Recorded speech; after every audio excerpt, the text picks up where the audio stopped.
I'm Patrick King, and you're watching SYNTHWAVE Ultra.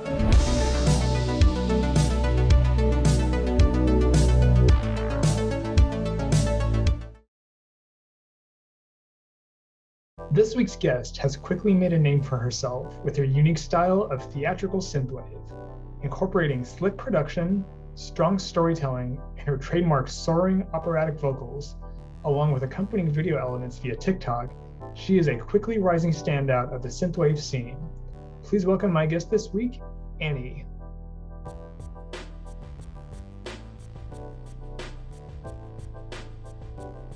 Well, I'm here with Anniee. Thank you very much for joining me this evening. Thank you for having me. Yeah, so how did you get started in the whole synthwave retrowave thing? Well, it's kind of a two-part journey, because I'd say the first part of it was a couple of years ago.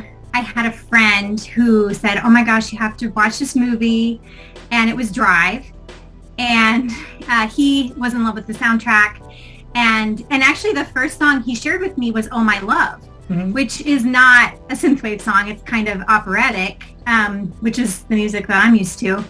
And I was so thrilled with that placement in the movie. It was so moving how they used that. And then I really fell in love with the synth music, which I would have called it synth pop, because I'd never heard the word synthwave till probably February of this year. So I immediately became attracted to synth pop and ended up listening to a lot of French synth pop. And then in February of this year, I released a song that was more like EDM, but it had a lot of retro synth sounds, and I got thrown in on this playlist with a bunch of other synthwave people, and I just discovered that there was this whole scene, and I started attending a lot of the Twitch chats, and I got to know the music. I listened to so much synthwave music, and I decided I'm going to write a synthwave song, and so that's why I wrote Lonely Wolves. It was kind of my attempt, can I write a synthwave song? Nice. Yeah, I mean that's one of the things that's really cool about synthwave. It's very community oriented, and I mean the whole synth fan thing. I mean there's a reason why that's a thing, just because it's such a cool little scene, and everybody's everybody's really welcoming. It's oh, you make synthwave, welcome, join us. Yes, I mean, immediately I felt so much support. Even when I said I wanted to write a song, I knew that I needed help. I couldn't pull it off by myself. And I actually met Midnight Hi-Fi, who I did Run Into You with, obviously, in one of the Twitch chats. And I was here, I have this demo. Can you tell me how I could make it more synthwave? And so he was giving me a lot of tips kind of along the way. So yeah, absolutely. And I think Michael Knight from Retrofuturism too, I asked could you give me some people that I could hook up with for mixing and mastering? And so everybody was just so helpful when I was trying to explore well, how do I do this? Who do I need to know? Yeah, that's great, because I mean that's one of the things too. I feel if you put yourself out there, I mean people are very very willing to help out, lend their expertise, and yeah, that's great. So it sounds like that's worked out pretty well for you so far. Yes, definitely love the synth fan. Yeah, well, so you mentioned opera and stuff, because I feel I've heard that you have more of an opera I guess music theater background. Is that right? Yes, definitely. I studied classical voice in college and met my husband there, who is really into musical theater. That's what he does for a living. And we started performing shows together early on. So I switched from opera to musical theater and was an actress for a while. And then, yeah, and so I don't think, I never thought of myself as having an operatic theater voice when I started making songs, but then the feedback I kept getting was, oh, this sounds like it's from a musical, and your voice, they started picking up on that. And so then I realized, oh yeah, I guess maybe my style is a little different and more oriented towards that genre as well. Well, it's cool because like I'm listening to Lonely Wolves and Running to You, and also like I was going back and listening to some of your other stuff. Like you have just this like really like grand soaring style. Like it just it does. I feel like that would lend itself to theater very well, just because like it just sounds just epic. You know, you have this really just epic voice. Oh, thank you. And it was interesting too. So like I was actually listening to Gnatcatcher a little bit earlier. And so that has a little more of a pop rock sound. Like it almost kind of reminded me of like Metric and Silver Sun Pickups a bit. Oh, okay. And I'm not familiar with those groups. It definitely has like an alt rock feel to it. And I had a wonderful producer and a guitarist and drummer that helped me with that particular song. And I kind of had always just kind of heard it that way. And even though I had been doing more of the electronic stuff, I just, for some reason, I was like, that song needs to be that. So, yeah. Yeah, that's cool. Like it's always good to like, you know, push yourself and try out different genres and, you know, just expand your horizons a bit. Yeah. Yeah, so who are some of your big like influences and inspiration, like, you know, synth or otherwise? Well, definitely Kate Bush is huge for me. And I mean I've only heard her music pretty recently, like maybe a year ago, but like the first time I heard like Cloud Busting, I was like, oh my goodness, I understand this type of music. Like I felt like I had heard something that I had heard before. And it was just something about her, the lyrics being so specific and just how unique. Like it wasn't like anything I had ever heard, and yet I felt like I had heard it before, if that makes sense. Mm-hmm. Yeah. Go ahead. Yeah, and then she has just that like theatrical style as well. So I think I connected to that as well as like just the storytelling and you know, I went and like kind of listened to some of her interviews too about her process, and she just is such a true artist. So I really just admire her work and her songs. But I also, you know, I was really heavily influenced by classical music, definitely. When I was in middle school, I listened to requiems, which I was thinking about. It's like requiems were like dark synth back, you know what I mean? Like back in the day. Mm-hmm. It's like funeral music, right? But I was just so drawn to like those dark colors and how expressive it was and moody. And then I also went through like a Beatles phase, like a really hardcore Beatles phase. I think everybody does. Oh yeah. But I think that was so good for me because as songwriters, they know how to write a song, and those songs work so well on every level, like from lyrics to the harmonic structure. And even though that they weren't trained musicians, they just knew how it worked. And so like listening to those things as a young person is so good because you just soak it in and you have it available to you once you start writing music of your own. Mm-hmm. Well, yeah, especially with the Beatles too. I mean, they're obviously one of the greatest of all time, but it's just interesting how they do have such a timeless quality to them. I mean, they're, you know, their stuff is 50, almost 60 years old now, and yeah, like it still sounds like with like a lot of their songwriting and everything, it still sounds like very, very modern, fresh. Yes, yeah. Definitely, timeless is a good word for that, for sure. Yeah, that's really interesting though, because yeah, it's always cool to have that strong foundation. Like that's interesting too what you mentioned about listening to classical requiems when you were younger, because yeah, I do like that whenever music is just like when it's really evocative like that, and it evokes like a very specific like mood and atmosphere. Mm-hmm, definitely. Yeah. So one of the things that I've found is really interesting about Running to You were those TikTok vignettes that you were doing. How you would have like part 1, part 2, and part 3, and they're just like leading into it. So what was the idea with those? Well, so okay, I do have to go back to people saying my voice was theatrical, because I, like a lot of artists, started submitting my songs to Submit Hub to get playlist placements. And I have to say, like, there were probably 5 or 6 curators who said, we love the track, we love the instrumental, but these vocals, they're just too theatrical. Like they use that too theatrical. And at first I was kind of like disappointed, and then I thought, well, I think I have to just like really work with that, because that's clearly what people are hearing, and like maybe there's a space for that. And so I was also just playing around with video at that time, and just experimenting with like how I could use visuals with the music, because I know that it's powerful for me to see, to watch something while I listen to something.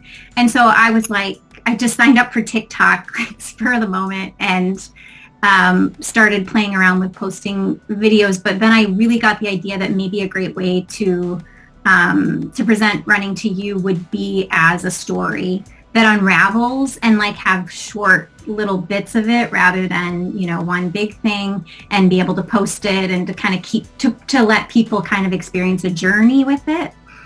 And so that's kind of where the idea of that came from. And I had so much fun making those and posting them. It was fun. Yeah, that's cool, because like it seems like I feel like I've been seeing more and more synth artists getting on TikTok for different things. I mean, like in your case, doing sort of these like not necessarily music videos, but like clips, and then you'll see folks who'll do just like silly videos. Like I know Von Kaiser, the 3 of them will do just like goofy little videos on there, and then like you'll see folks who are like, it's like, here's like behind the scenes of my production. So yeah, right. So yeah, like it is cool seeing people doing different things with it. Absolutely. I think TikTok gets such a bad rap too. I've heard people even be like, why would you even go on it? It's just, there's a lot of criticism about it. And obviously, yes, there's a lot on there that, is a waste of time, or like not good things for us to be looking at, for sure. But then like, well, why wouldn't we be a part of like the movement to put good things on TikTok? And like, you're right, like people can be so creative in how they choose to express themselves on TikTok. And I was looking at your TikTok today, and like you have the intros of the videos, which are really just so well done, and really set up the interviews well, and then also feature your amazing art. And I think it's just a great way for you to express parts of yourself, and everybody has their own style with it.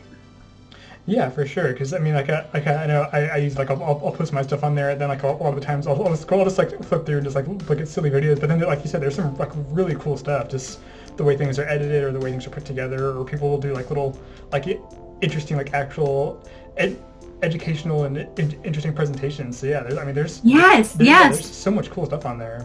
Yeah, like people like put like recipes on there, and then the duets. Those are fun as well. Yeah, for sure.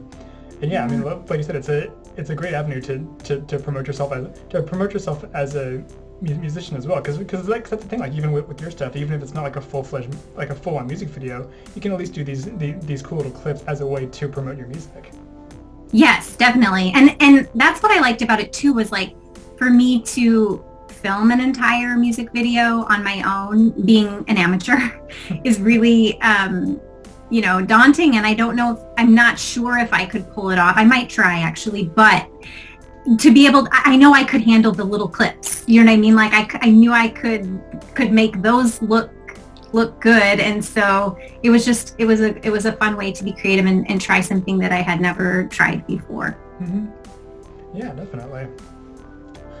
So what kind of stuff are you working on next?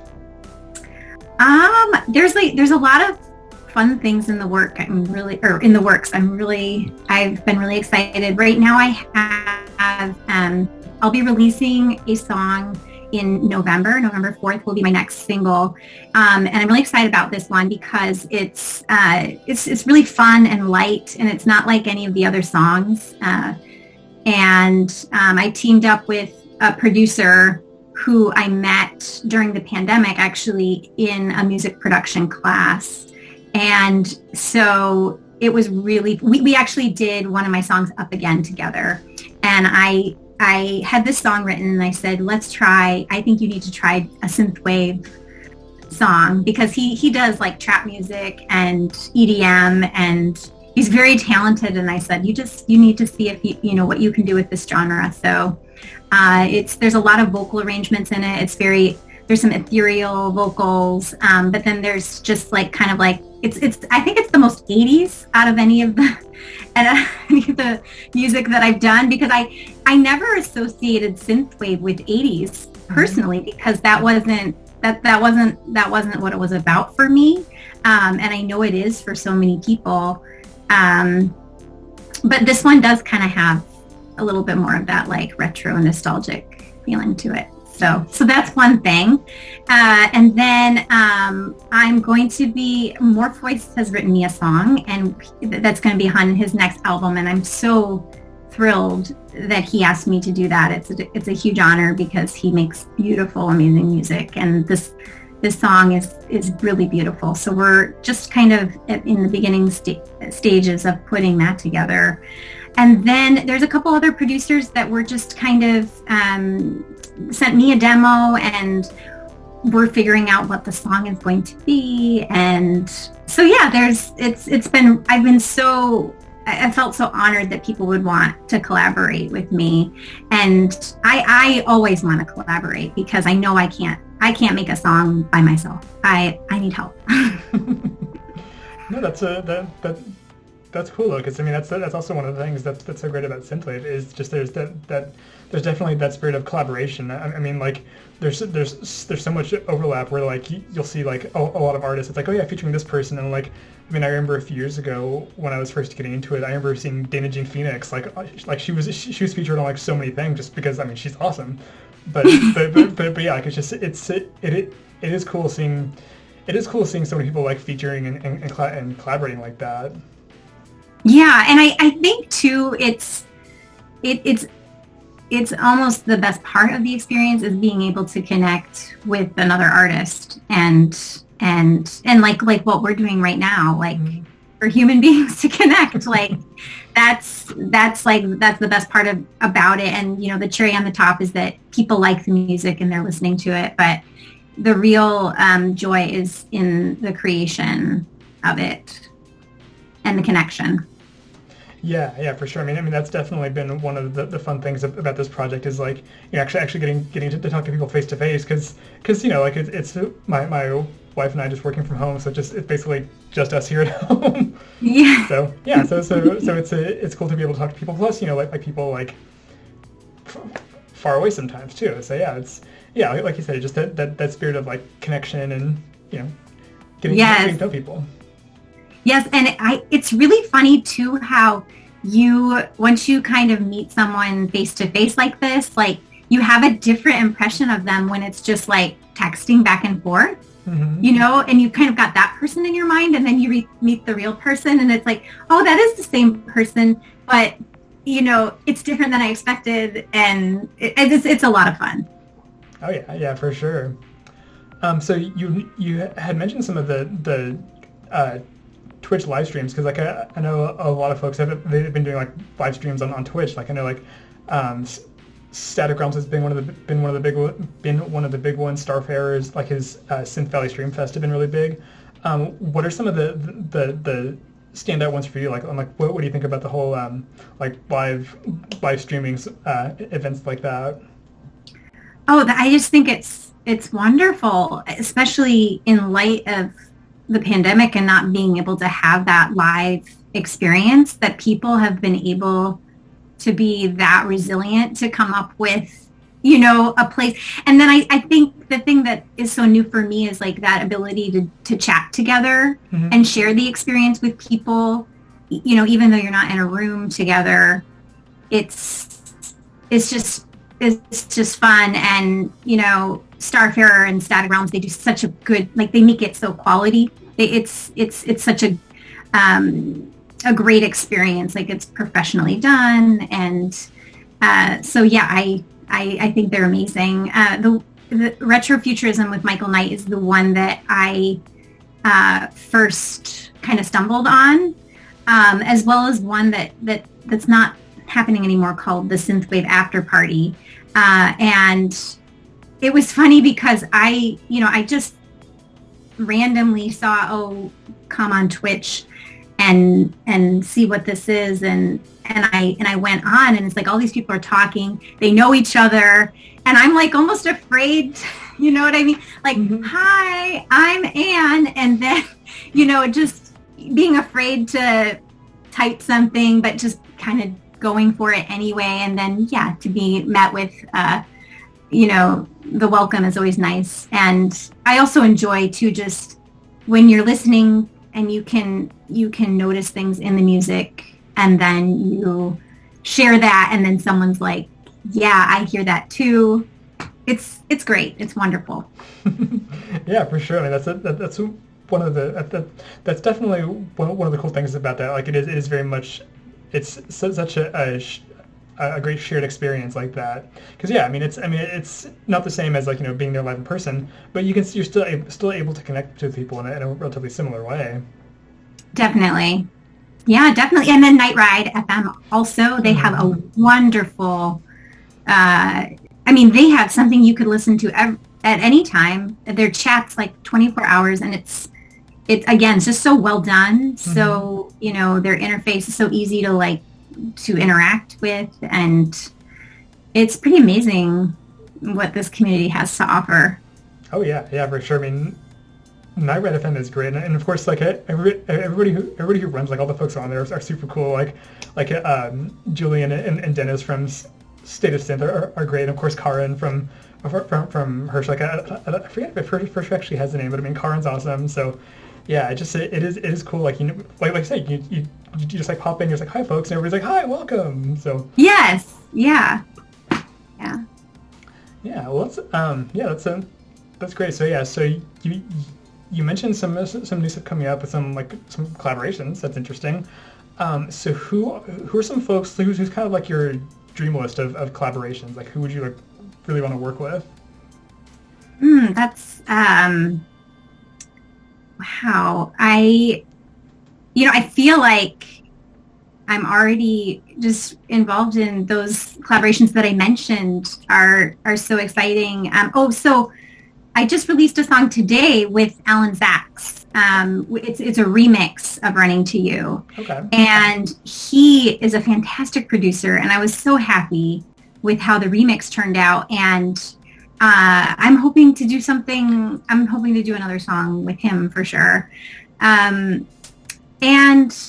you know, nobody jumps out right now, because I probably would be open to anything.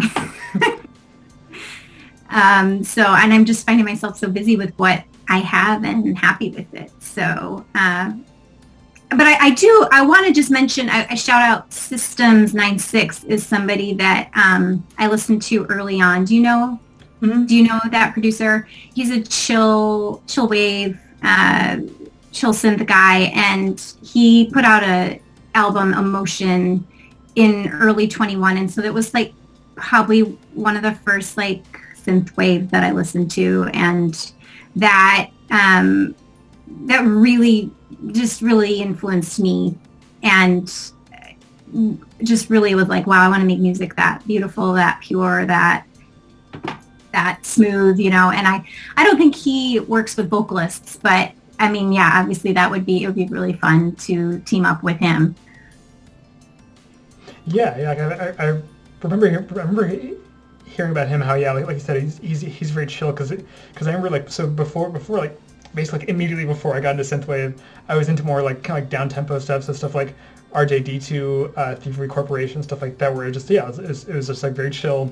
And then like finding stuff like him where it's kind of along those lines is always like really refreshing, because mean, that's one of the things that's really cool about synthwave is that like there's so much like synthwave is such a broad umbrella. I mean, there's you've got like the chill stuff, you've got like the darker dark synth stuff, which will have some like darker like metal influences, and there's such just a broad array of things that all falls under this big this yes. genre. Yes, genres within the genre. Mm-hmm. Within the genre of electronic music. Yeah, exactly. I mean, it would be interesting to see, because I feel like I've seen some people do that where they basically try to like classify everything down almost like kingdom, phylum, order, class, genus, species, etc. Yes, yeah, definitely. Yeah, because I think it was Iron Skullet who I forget if he's, because I know he does A&R at Fixed Neon, but he was a blogger for a while. He would do like reviews, and I think it was him who did that, where it was basically like a breakdown of like all these different genres, like how they all overlap, and I know it was a really interesting read just to get this like really deep dive, like detailed look at the genres and all the subgenres. Yeah, it's fascinating. It's fascinating how they're created. Mm-hmm. Yeah, and I remember too, Thorson with Absinthe Space did one relatively recently, where like kind of what you're talking about at the beginning with like synth pop, where he's like, here's like synth pop and like how it relates to synthwave, and here's like the big overlap there, because yeah, that's interesting what you're saying, how like people associate synthwave with the 80s, but like honestly, like before I got into it, when I think of the 80s, I think of like Tears for Fears, Duran Duran, so like stuff that was kind of adjacent to that, but like I don't know, when I think of the Midnight, I don't necessarily think of like 1987. I think more of like, oh, like here's when I was younger, which I guess is kind of like the nostalgic idea behind it in general. Just the 80s is sort of just a common factor. Yes, and I think I mean there was definitely, I started to notice that there were a lot of patterns around certain things when I started listening to synthwave, and like the neon and palm trees and all of that, and not that you don't want to get stuck on those things, but there's something about that aesthetic that really does fit well with the music, and it's fun, and I think people really connect to it and want to be nostalgic. Mm-hmm. So it's an escape, it's a fantasy, and it's like a magical world that we can all kind of play in. So yeah, that's what people are drawn to. Mm-hmm. Yeah, I mean the escapism and like the nostalgia factor. I mean that's definitely. I feel like escapism and nostalgia go hand in hand. I mean I know there are times where it's like I just reminisce about being in college or like being like high school and early college. It's like, oh yeah, when I was young, and like listening to a lot of this stuff definitely like takes me back to that, even if it wasn't necessarily in the 80s. Yes. All right, cool. Well, let's see. Yeah, so I believe that's all I've got. Was there anything you want to add or promote or anything? No, not at this time. It's just been so nice to talk with you. I'm so honored that you would want to chat with me. Oh, and of course. It's so nice to finally meet you and put a face with you, and because you were definitely one of the people too, like I think right after Lonely Wolves came out, I like texted you and I was like, because you have a playlist, and I was like, will you take a listen to the song, and you immediately put it on your playlist and you promoted it, and that just, those early positive things just meant so much still means so much to me. So I really appreciate that. Yeah, of course. Yeah, I mean that's kind of the idea behind like so like with my big playlist, and obviously like it's for myself to listen to, but then like I really like doing the daily picks like that for exactly that reason. Like it's really cool to be like, hey,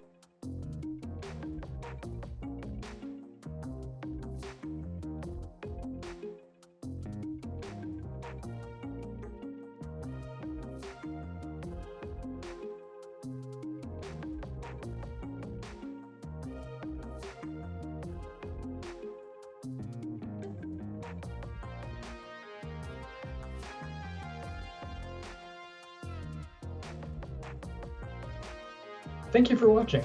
That was my conversation with Annie. Be sure to check her out on Bandcamp, Spotify, and more, and follow her on Twitter, Instagram, and TikTok. You can follow me on Twitter and Instagram at @PatrickKingArt.